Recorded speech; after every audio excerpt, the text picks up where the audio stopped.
श्रीगणेशाय नमः। कनकधारास्तोत्रम्। अंगं हरेर्पुलकभूषणमाश्रयन्ति भृङ्गाङ्गनेव मुकुलाभरणं त्वमालाम् अंगे कृताखिल विभूतिरपाङ्गलीला माङ्गल्यदास्तु मम मङ्गलदेवतायाः। मुग्धा मुहुर्विदधति वदने मुरारे प्रेमत्रपा प्रणिहितानि गतागतानि मालादृशोर्मधुकरीव महोत्पलेया सा मे श्रियं दिशतु सागरसम्भवायाः। विश्वमरेन्द्रपदविभ्रमदान्ददक्ष आनन्दहेतुरधिकं मुरविद्विषोऽपि ईषन्निषीदतु मयि क्षणमीक्षणार्धम् इन्दीवरोदरसहोदरमिन्दिरायाः। आमीलिताक्षमधिगम्य मुदा मुकुन्दम् आनन्दकन्दमणिमे समनङ्गतन्त्रम् आकेकरे स्थितिकनि निकपाक्षनेत्रम् भूत्यै भवेन्मम भुजङ्गशयाङ्गनायाः। बाहुवन्तरे मधुजितः श्रितकौस्तुभेया हारावलीवहरणे लमयी विभाते कामप्रदा भगवतो पिकटाक्षमाला कल्याणमावहतु मे कमलालयायाः। कालाम्बुदालिललितो रसिकैटभारे धाराधरे स्फुरतिया तडदङ्गनेवा मातुः समस्तजगतां महनीयमूर्तेः भद्राणि मे दिशतु भार्गवनन्दनायाः। प्राप्तं पदं प्रमथतः खलु यत्प्रभावात् माङ्गल्यभाजि मधुमाथिनि मन्मथेन मय्यापते तदिहमन्तरमीक्षणार्धम् मन्दालसं च मकरालयकन्यकायाः। दद्यादयानुपवनो द्रविडाम्बुधाराम् अस्मिन्न किञ्चन विहङ्गसि सौविषणे दुष्कर्मगार्ममपनीयचिराय दूरम् नारायण प्रणयनि नयनाम्बुवाः। इष्टाविशिष्टमतयो पिययार्धदृष्ट्या त्रेविष्टपपदं सुलभं लभन्ते दृष्टिः प्रहष्टकमलो दरदीप्तिरिष्टाम् पुष्टिं कृषेष्ट मम पुष्करविष्टरायाः। गिरदेवतेति गरुडध्वज सुन्दरीति शाकम्भरीति शशिशेखरवल्लभेति सृष्टि स्थिते प्रलयके लिषु संस्थितायै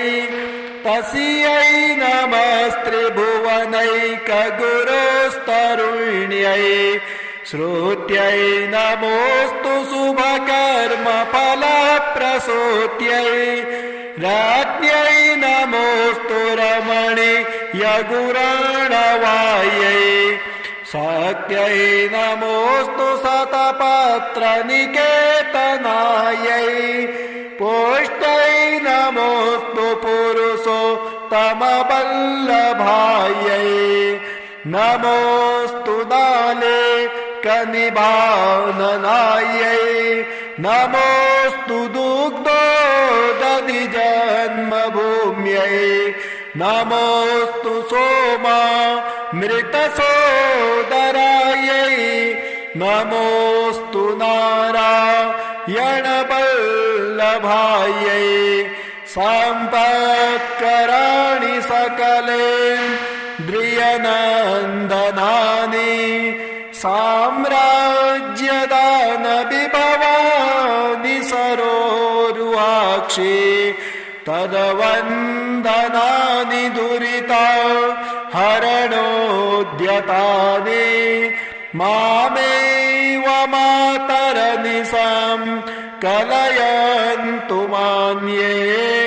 यत्कटाक्षसमुपासनविधिः सेवकस्य सकलार्थसम्पदः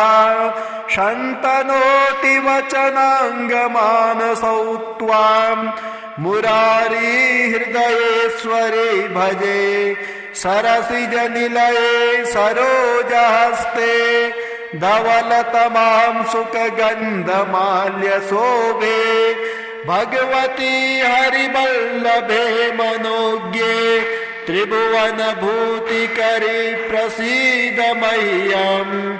दिग्धस्थितिभे कनककुम्भमुखावसृष्टा स्वरवाहिनी विमलचारुजुलप्लुताङ्गीं प्रातर्नमामि जगतां जननीमशेषां लोकाधिनाथगृहिणी ममृताब्धिपुत्रीं कमले कमलाक्षवल्लभे त्वां करुणापूरितरङ्गितैरपाङ्गैः अवलोकय मामकिञ्चनानां प्रथमं पात्रं कृत्रिमं दयायाः स्तुवन्ति ये स्तुतिभिर्भूरिवहं त्रयेमये त्रिभुवनमातरं रमाम् गुणाधिकाराः गुरुतर भाग्यभागिनो भवन्ति ते भुवि बुधभावितास्याः नमोऽस्तु हेमाम्बुजपीठिकायै नमोऽस्तु भूमण्डलनायकायै नमोऽस्तु देवादिदयापरायै नमोऽस्तु सर्वाङ्गयुधवल्लभायै नमोऽस्तु देव्यै भृगुनन्दनायै नमोऽस्तु विष्णोरुरसिस्थितायै नमोऽस्तु लक्ष्म्यै कमलालयायै नमोऽस्तु दामोदरवल्लभायै नमोऽस्तु कान्त्यै कमलेक्षणायै नमोऽस्तु भूत्यै भुवनप्रसूत्यै नमोऽस्तु देवादिभिरर्चितायै नमोऽस्तु नन्दात्मजवल्लभायै देवे प्रसीद जगदेश्वरे लोकमाता कल्याणगात्रि कमले क्षणजीवनाथे दारिद्र्यभीतिहृदयं शरणागतं माम् आलोकय प्रतिदिनं सदयैरपाङ्गै सदरैरपाङ्गै श्रीसूक्तम् ॐ हिरण्यवर्णां हरिणीं सुवर्णरजतस्रजां चन्द्रां हिरण्यमयीं लक्ष्मीं जातवेदो म आवह ताम् आवह जातवेदो लक्ष्मीमनपगामिनीं यस्यां हिरण्यं विन्देयं गामत्स्वं पुरुषानहम् अश्वपूर्वां रथमद्यां हस्तिनादप्रबोधिनीं श्रियं देवीमुपहुवये श्रीरमा देवी जुषतां कांसोऽस्मितां हिरण्यप्राकारां मार्द्रां ज्वलन्तीं तृप्तां तर्पयन्तीं पद्मे स्थितां पद्मवर्णां तामिहोपहुवये श्रियं चन्द्रां प्रभासां यशसा ज्वलन्तीं श्रियं लोके देवजुष्टामुदारां तां पद्मनेमिं शरणं प्रपद्ये अलक्ष्मीर्मैनस्य तां त्वां वृणे आदित्यवर्णे तपसोऽधिजातो वनस्पतिस्तौ वृक्षोत बिल्वः तस्य फलानि तपसानुदन्तुं मायान्तराह्याश्च बाह्या अलक्ष्मीः उपैतु मां देवसखः कीर्तिश्च मणिना सह प्रादुर्भूतोऽस्मि राष्ट्रेऽस्मिन् कीर्तिवृद्धिं ददातु मे क्षुत्पिपासामलां ज्येष्ठामलक्ष्मीं नाशयाम्यहम् अभूतिं समृद्धिं च सर्वां निर्णुद मे गृहात् गन्धद्वारां धुराधरसां नित्यपुष्टाङ्करेषिणीम् ईश्वरीं सर्वभूतानां तामिहोपहुवये श्रियं मनसः काममाकुतिं वाचा सत्यमसीमहि पशूनां रूपमह्नस्य मयि श्रीः श्रयतां यशः कर्दमेन प्रजा भूता मयि सम्भव कर्दमः श्रियं वासय मे कुले मातरं पद्ममालिनीम् आपाश्रियन्तु स्निग्धानि चिकले तव समय गृहे निच देवीं मातरं श्रियं वासय मे कुले आर्द्रां पुष्करणीं पुष्टिं पिङ्गलां पद्ममालिनीं चन्द्रामिरण्यमयीं लक्ष्मीं जातवेदो आवह आर्द्रां यः करणीं यष्टिं सुवर्णां हेममालिनीं सूर्यामिरण्यमयीं लक्ष्मीं जातवेदो आवह ताम आवह जातवेदो लक्ष्मीमनपगामिनीं यस्यामिरण्यं प्रभूतं गावो दास्योऽस्वान् विन्देयं पुरुषाणां यः शुचिप्रयतो भूत्वा जुह्याद्याज्यमन्वहम् श्रियः पञ्चदशर्चं च श्रीकामः सततं जपेत् फलस्तुतिः पद्मानने पद्म ऊरु पद्माक्षे पद्मसम्भवे तन्मे भजसि पद्माक्षे येन सौख्यं लभाम्यहम् अश्वदाये गोदाये धनदाये महाधने धनं मे जुषतां देवी सर्वकामाश्च देहि मे पुत्रपौत्रधनं धान्यं हस्तस्वादिगवेरथम् प्रजानां भवसि माता आयुष्मन्तं करोतु मां धनमग्निर्धनं वायुर्धनं सूर्यो धनं वसुः धनमिन्द्रो बृहस्पतिर्वरुणं धनमश्नुते वैनतेय सोमं पिबतु पुत्रिः सोमं धनस्य सोमिनो मह्यं ददातु सोमिनः न क्रोधो न च मात्सर्यं न लोभो न शुभामते भवन्ते कृतपुण्यानां भक्त्या श्रीसूक्त जपेत् सदा वर्षन्तु ते विभावरे दिवो अभ्रश्च्य विद्युतः रोहन्तु सर्वबीजान्य ब्रह्मद्विषोज्जये पद्मप्रिये पद्मिने पद्महस्ते पद्मालये पद्मदलायताक्षे विश्वप्रिये विष्णुमनोनुकूले तत्पादपद्मं मयि सन्नधस्ता। ॐ श्रीगणेशाय नमः। सुमनसवन्दित सुन्दरि माधवी चन्द्र सहोदरे हे गुणगणमण्डित मोक्षप्रदायिनी मञ्जुलभासिनी वेदनुते पङ्कजवासिनी देवसुपूजित सद्गुणवारिणी शान्तियुते जय जय हे मधुसूदनकामिनी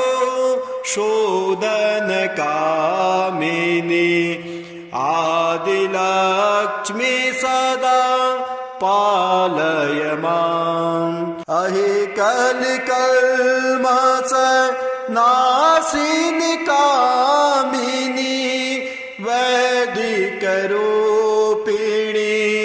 वेदमये क्षीरसमुद्भव मङ्गलरूपिणी मन्त्रनिवासिनी मन्त्रनुते मङ्गलदायिनी अम्बुजवासिनी देवगणाश्रित पादयुते जय जय हे मधुसूदनकामिनी धान्यलक्ष्मी सदा पालय माम् जय वरवारिणी वैष्णवी भार्गवी मन्त्रस्वरूपिणी मन्त्रमये सुरगणपूजित शीघ्रफलप्रद ज्ञानविकासिनी शास्त्रनुते भवभयहारिणी पादविमोचिनी साधुजनाश्रित पादयुते जय जय हे मधुसूदनकामिनी धैर्यलक्ष्मी सदा पालय माम् जय जय दुर्गति नाशिनी कामिनी सर्वफलप्रद शास्त्रमये रथ गज तुरगप दादि समावृत परिजन मंडित लोकनुते हरिहर ब्रह्म सुपूजित सेवित ताप निवारिणी पादयुते जय जय हे मधुसूदनकामिनी गजलक्ष्मी रूपेण पालय माम् अहि खगवाहिनी मोहिनी चक्रिणी राग विवर्धिनी ज्ञानमये गुणगणवारिधि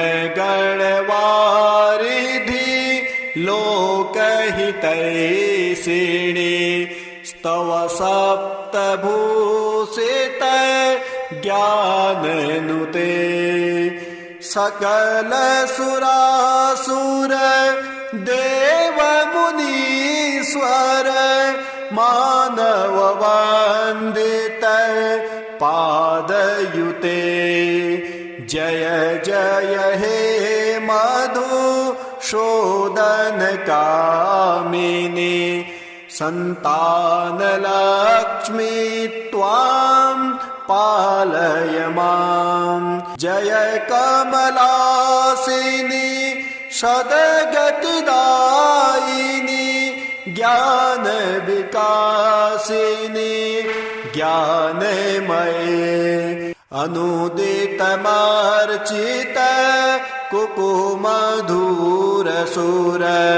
भूषित वासित वाद्यनुते कनकधरास्तुति वैभववन्दित शङ्कर देशिक मान्यपदे जय जय हे मधुसूदन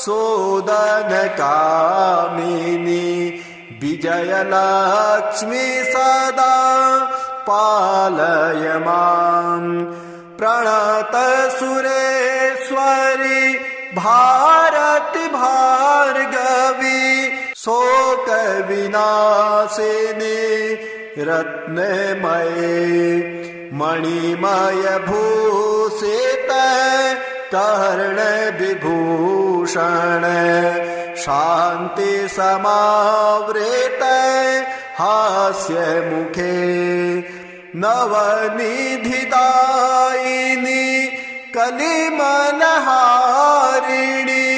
कामित फलप्रद हस्तयुते जय जय हे मधुसूदन कामिनी विद्यालक्ष्मी सदा पालय माम्। श्री सूक्तम् ॐ हिरण्यवर्णां हरिणीं सुवर्णरजतस्रजां चन्द्रां हिरण्यमयीं लक्ष्मीं जातवेदोम आवह ताम आवह जातवेदो लक्ष्मीमनपगामिनीं यस्यां हिरण्यं विन्देयं गामत्स्वं पुरुषानहम् अश्वपूर्वां रथमद्यां हस्तिनादप्रबोधिनीं श्रियं देवीमुपहुवये श्रीरमा देवी जुषतां कांसोऽस्मितां हिरण्यप्राकारां मार्द्रां ज्वलन्तीं तृप्तां तर्पयन्तीं पद्मे स्थितां पद्मवर्णां तामिहोपहुवये श्रियं चन्द्रां प्रभासां यशसा ज्वलन्तीं श्रियं लोके देवजुष्टामुदारां तां पद्मनेमिं शरणं प्रपद्ये अलक्ष्मीर्मैनस्य तां त्वां वृणे आदित्यवर्णे तपसोऽधिजातो वनस्पतिस्तौ वृक्षोत बिल्वः तस्य फलानि तपसानुदन्तुं मायान्तराह्याश्च बाह्या अलक्ष्मीः उपैतु मां देवसखः कीर्तिश्च मणिना सह प्रादुर्भूतोऽस्मि राष्ट्रेऽस्मिन् कीर्तिवृद्धिं ददातु मे क्षुत्पिपासामलां ज्येष्ठामलक्ष्मीं नाशयाम्यहम् अभूतिं समृद्धिं च सर्वां निर्णुद मे गृहात् गन्धद्वारां धुराधरसां नित्यपुष्टाङ्करेषिणीम् ईश्वरीं सर्वभूतानां तामिहोपौये श्रियं मनसः काममाकुतिं वाचा सत्यमसीमहि पशूनां रूपमह्नस्य मयि श्रीः श्रयतां यशः कर्दमेन प्रजा भूता मयि सम्भव कर्दमः श्रियमवासय मे कुले मातरं पद्ममालिनीम् आपाश्रियन्तु स्निग्धानि चिकले तव समय गृहे निच देवीं मातरं श्रियमवासय मे कुले आर्द्रां पुष्करणीं पुष्टिं पिङ्गलां पद्ममालिनीं चन्द्रामिरण्यमयीं लक्ष्मीं जातवेदोम आवह आर्द्रां यः करणीं यष्टिं सुवर्णां हेममालिनीं सूर्यामिरण्यमयीं लक्ष्मीं जातवेदोम आवह ताम आवह जातवेदो लक्ष्मीमनपगामिनीं यस्यामिरण्यं प्रभूतं गावो दास्योऽस्वान् विन्देयं पुरुषाणाम् यः शुचि प्रयतो भूत्वा जुह्याद्याज्यमन्वहम् श्रियः पञ्चदशर्चं च श्रीकामः सततं जपेत् फलस्तुतिः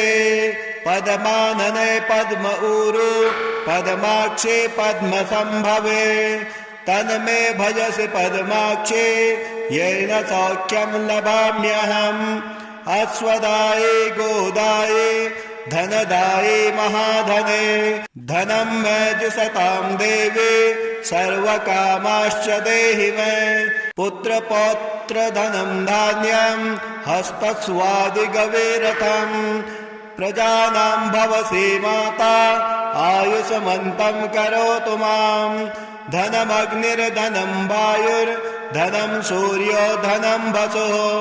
धनमिन्द्रो बृहस्पतिर्वरुणं धनमश्नुते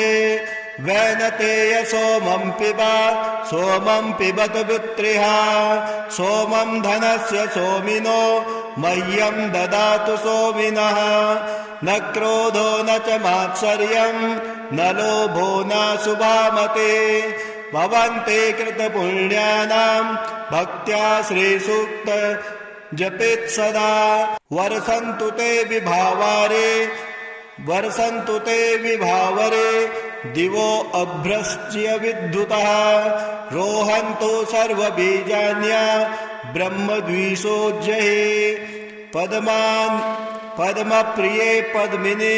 पद्महस्ते पद्मालये पद्मदलायताक्षे विश्वप्रिये विष्णुमनोनुकूले तत्पादपद्मं मयि सन्नधस्ता। ॐ श्रीगणेशाय नमः। कनकधारास्तोत्रम् अङ्गं हरेर्पुलकभूषणमाश्रयन्ति भृङ्गाङ्गनेव मुकुलाभरणं त्वमालाम् अङ्गे कृताखिल विभूतिरपाङ्गलीला माङ्गल्यदास्तु मम मङ्गलदेवतायाः मुग्धा मुहुर्विदधति वदने मुरारे प्रेमत्रपा प्रणिहितानि गतानि मालादृशोर्मधुकरीव महोत्पलेया सा मे श्रियं दिशतु सागरसम्भवाया विश्वमरेन्द्रपदविभ्रमदान्ददक्ष आनन्दहेतुरधिकं मुरविद्विषोऽपि ईशन्निषीदतु मयि क्षणमीक्षणार्धम् इन्दीवरोदरसहोदरमिन्दिराया आमीलिताक्षमधिगम्य मुदा मुकुन्दम् आनन्दकन्दमणिमे समनङ्गतन्त्रम् आकेकरे स्थितिकनि निकपाक्षनेत्रम् भूत्यै भवेन्मम भुजङ्गशयाङ्गनाया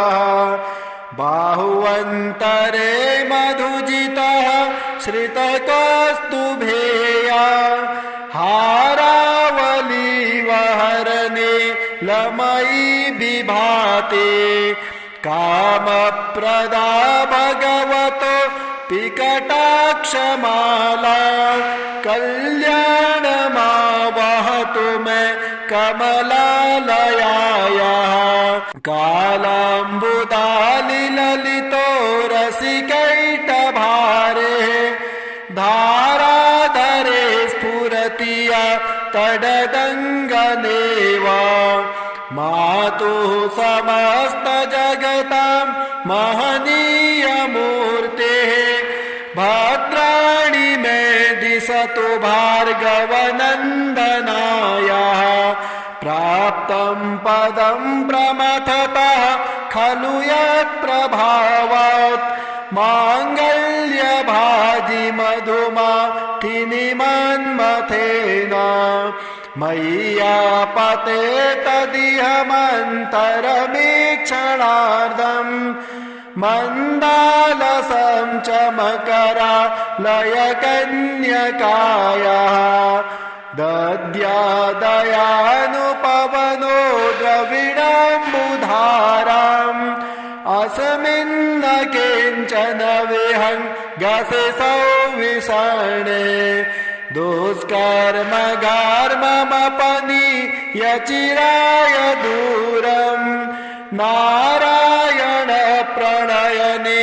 नयनाम्बुवाः इष्टाविशिष्टमतयो पिययार्ददृष्ट्या त्रेविष्टपदं सुलभं लभन्ते दृष्टिः प्रहष्टकमलो दरदीप्तिरिष्टाम् पुष्टिं कृशिष्टमम पुष्करविष्टराय गिरदेवतेति गरुडध्वज सुन्दरीति शाकम्भरीति शशिशेखरवल्लभेति सृष्टि स्थिति प्रलयके लिषु संस्थितायै तस्यै नमस्त्रिभुवनैकगुरोस्तरुण्यै श्रुत्यै नमोऽस्तु शुभकर्मफलप्रसूत्यै राज्ञै नमोऽस्तु रमणीयगुराणवायै शक्त्यै नमोऽस्तु शतपत्रनिकेतनायै पुष्ट्यै नमोऽस्तु पुरुषोत्तमवल्लभायै नमोऽस्तु नाले कनिभाननायै नमोऽस्तु दुग्धोदधि जन्मभूम्यै नमोऽस्तु सोमा मृतसोदरायै नमोऽस्तु नारायणवल्लभायै सम्पत्कराणि सकलेन्द्रियनन्दनानि साम्राज्यदानविभवानि सरोरुहाक्षि तद्वन्दनानि दुरिता हरणोद्यतानि मामेव मातरनिशां कलयन्तु मान्ये यत्कटाक्षसमुपासनविधिः सेवकस्य सकलार्थसम्पदः शन्तनोति वचनाङ्गमानसौ त्वाम् मुरारी हृदयेश्वरे भजे सरसिजनिलये सरोजहस्ते धवलतमां सुखगन्धमाल्यशोभे भगवती हरिवल्लभे मनोज्ञे त्रिभुवनभूतिकरी प्रसीद मह्यम् दिग्धस्थितिभे कनककुम्भमुखावसृष्टा स्वर्वाहिनी विमलचारुजुलप्लुताङ्गीम् प्रातर्नमामि जगतां जननीमशेषा लोकाधिनाथगृहिणी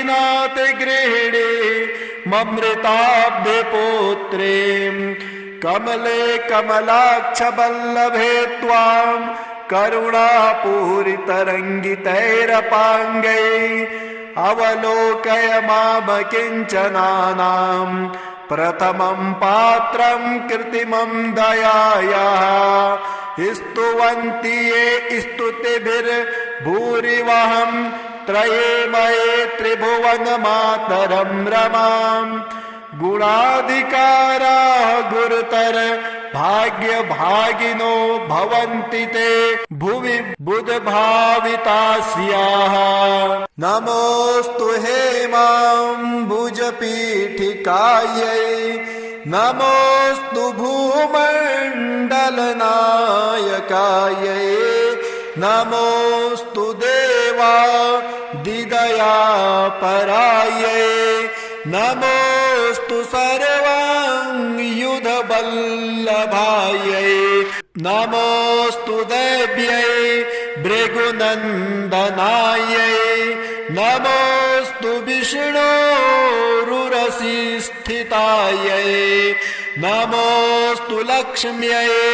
कमलालयायै नमोऽस्तु दामोदरवल्लभायै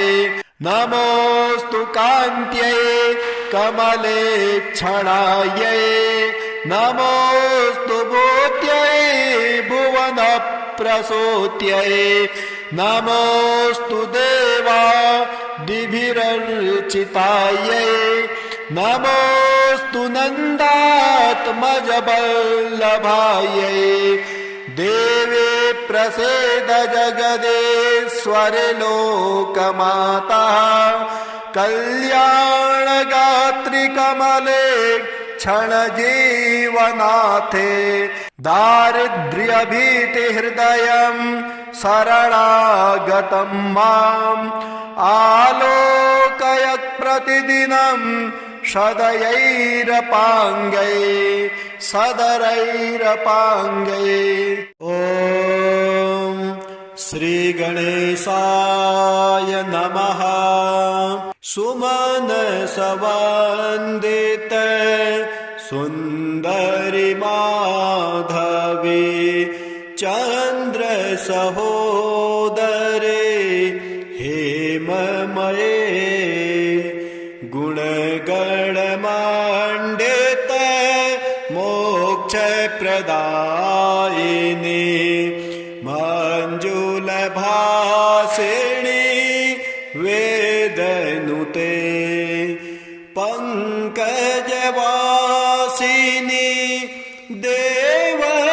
देवसुपूजित सद्गुणवारिणी शान्तियुते जय जय हे मधुसूदनकामिनी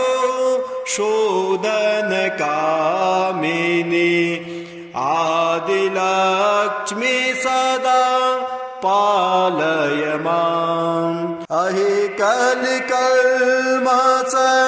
नाशिनि कामिनी वैदिकरूपिणी वेदमये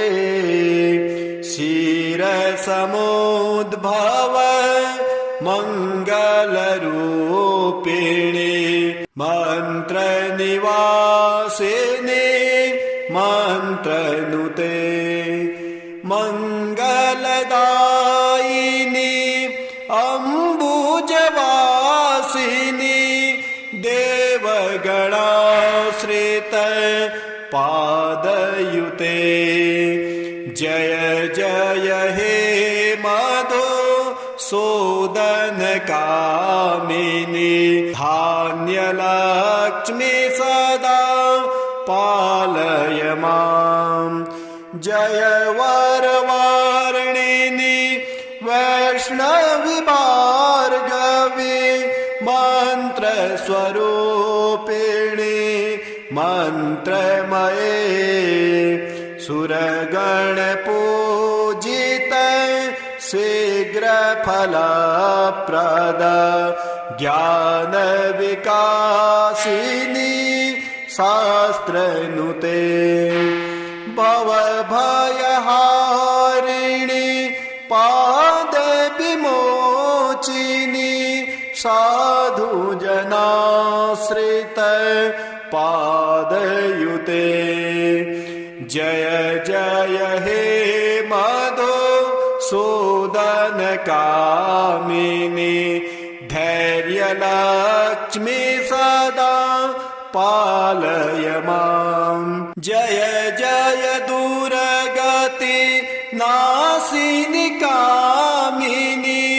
सर्वफलप्रद शास्त्रमये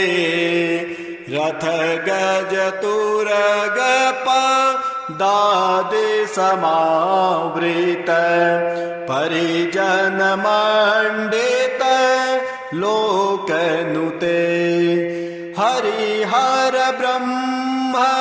सुपूजित सेवित ताप निवारिणी पादयुते जय जय हे मधुसूदन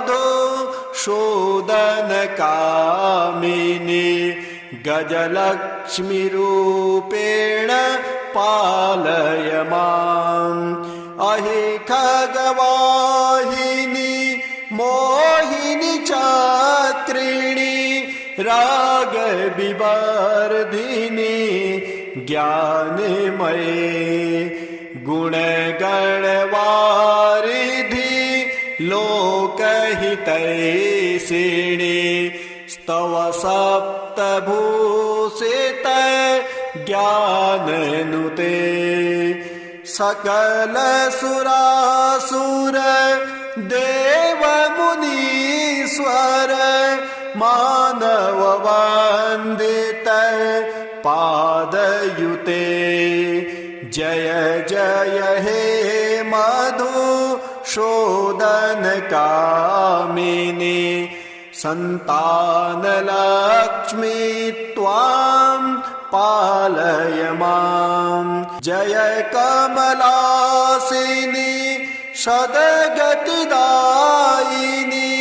ज्ञान विकासिनी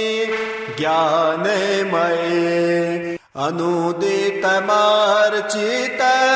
कुकुमधुरसुर भूषित वासित वाद्यनुते कनकधरास्तुति वैभववन्दित शंकर देशिक मान्यपदे जय जय हे मधुसूदन कामिनी विजयलक्ष्मी सदा पालय माम् प्रणत सुरेश्वरी भारती भार्गवी शोक विनाशिनी रत्नमये मणिमय भूषित कर्ण विभूषण शांति समावृत हास्य मुखे नवनिधिदायिनी कलिमलहारिणी कामित फलप्रद हस्तयुते जय जय हे मधुसूदन कामिनी विद्यालक्ष्मी सदा पालय माम् ॐ श्री गणेशाय नमः कनकधारा स्तोत्रम् अंगं हरेर्पुलकभूषणमाश्रयन्ति भृङ्गाङ्गनेव मुकुलाभरणं त्वमालाम् अङ्गीकृताखिल विभूतिरपाङ्गलीला माङ्गल्यदास्तु मम मङ्गलदेवतायाः मुग्धा मुहुर्विदधति वदने मुरारे प्रेमत्रपा प्रणिहितानि गतागतानि मालादृशोर्मधुकरीव महोत्पलेया सा मे श्रियं दिशतु सागर संभवाया विश्वमरेन्द्रपद बिभ्रमदान्ददक्ष आनन्द हेतुरधिकं मुरविद्विषोऽपि ईशन्निषीदतु मयि क्षणमीक्षणार्धम् इन्दीवरोदरसहोदरमिन्दिराया आमीलिताक्षमधिगम्य मुदा मुकुन्दम् आनन्दकन्दमणिमे समनङ्गतन्त्रम् आके करे स्थितिकनि निकपक्षनेत्रम् भूत्यै भवेन् मम भुजङ्गसयाङ्गनायाः बाहुवन्तरे मधुजितः श्रितकौस्तुभेया हारावलीवहरणे लमयी विभाते कामप्रदा भगवतो पिकटाक्षमाला कल्याणमावहतु मे कमलालयायाः कालाम्बुदालिललितो रसिकैटभारे धाराधरे स्फुरति या तडदङ्गनेव मातुः समस्तजगतां महनीयमूर्तेः भद्राणि मे दिशतु भार्गवनन्दनायाः प्राप्तं पदं प्रमथतः खलु यत्प्रभावात् माङ्गल्यभाजि मधुमातिनि मन्मथेन मय्यापते तदिहमन्तरमीक्षणार्धम् मन्दालसं च मकरालयकन्यकायाः दद्यादयानुपवनो द्रविणाम्बुधाराम् अस्मिन्न किञ्चन विहङ्गसि सौविषणे दुष्कर्मगार्ममपनीयचिराय दूरम् नारायण प्रणयनि नयनाम्बुवाहः इष्टाविशिष्टमतयो पिययार्धदृष्ट्या त्रेविष्टपपदं सुलभं लभन्ते दृष्टिः प्रहष्टकमलो दरदीप्तिरिष्टाम् पुष्टिं कृशेष्ट मम पुष्करविष्टरायः गिरदेवतेति गरुडध्वज सुन्दरीति शाकम्भरीति शशिशेखरवल्लभेति सृष्टि स्थिते प्रलयके लिषु संस्थितायै तस्यै नमस्त्रिभुवनैकगुरोस्तरुण्यै श्रुत्यै नमोऽस्तु शुभकर्मफलप्रसूत्यै राज्ञै नमोऽस्तु रमणीयगुराणवायै शक्त्यै नमोऽस्तु शतपत्रनिकेतनायै पुष्ट्यै नमोऽस्तु पुरुषोत्तमवल्लभायै नमोऽस्तु दाले कनिभाननायै नमोऽस्तु दुग्धोदधिजन्मभूम्यै नमोऽस्तु सोमामृतसोदरायै नमोऽस्तु नारायणवल्लभायै सम्पत्कराणि सकलेन्द्रियनन्दनानि साम्राज्यदानविभवानि सरोरुहाक्षि तद्वन्दनानि दुरिता हरणोद्यतानि मामेव मातरनिशां कलयन्तु मान्ये यत्कटाक्षसमुपासनविधिः सेवकस्य सकलार्थसम्पदः शन्तनोति वचनाङ्गमानसौ त्वां मुरारी हृदयेश्वरे भजे सरसिजनिलये सरोजहस्ते धवलतमां सुखगन्धमाल्यशोभे भगवती हरिवल्लभे मनोज्ञे त्रिभुवनभूतिकरे प्रसीद मह्यम् दिग्धस्थितिवेकनककुम्भमुखावसृष्टा स्वरवाहिनी विमलचारुजुलप्लुताङ्गीं प्रातर्नमामि जगतां जननीमशेषां लोकाधिनाथगृहिणी ममृताब्धिपुत्रीं कमले कमलाक्षवल्लभे त्वां करुणापूरितरङ्गितैरपाङ्गैः अवलोकय मामकिञ्चनानां प्रथमं पात्रं कृत्रिमं दयायाः स्तुवन्ति ये स्तुतिभिर्भूरिवहं त्रयेमये त्रिभुवनमातरं रमां गुणाधिकाराः गुरुतर भाग्यभागिनो भवन्ति ते भुवि बुधभावितास्याः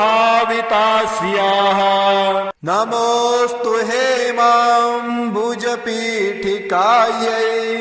नमोऽस्तु भूमण्डलनायकायै नमोऽस्तु देवादिदयापरायै नमोऽस्तु सर्वाङ्गयुधवल्लभायै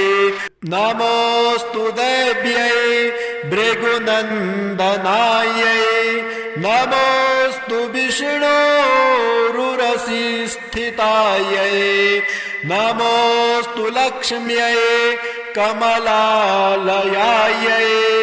नमोऽस्तु दामोदरवल्लभायै नमोऽस्तु कान्त्यै कमलेक्षणायै नमोऽस्तु भूत्यै भुवनप्रसूत्यै नमोऽस्तु देवादिभिरर्चितायै नमोऽस्तु नन्दात्मजवल्लभायै देवे प्रसीद जगदेश्वरि लोकमाता कल्याणगात्रि कमले क्षणजीवनाथे दारिद्र्यभीतिहृदयं शरणागतं माम् आलोकय प्रतिदिनं सदयैरपाङ्गै सदरैरपाङ्गै।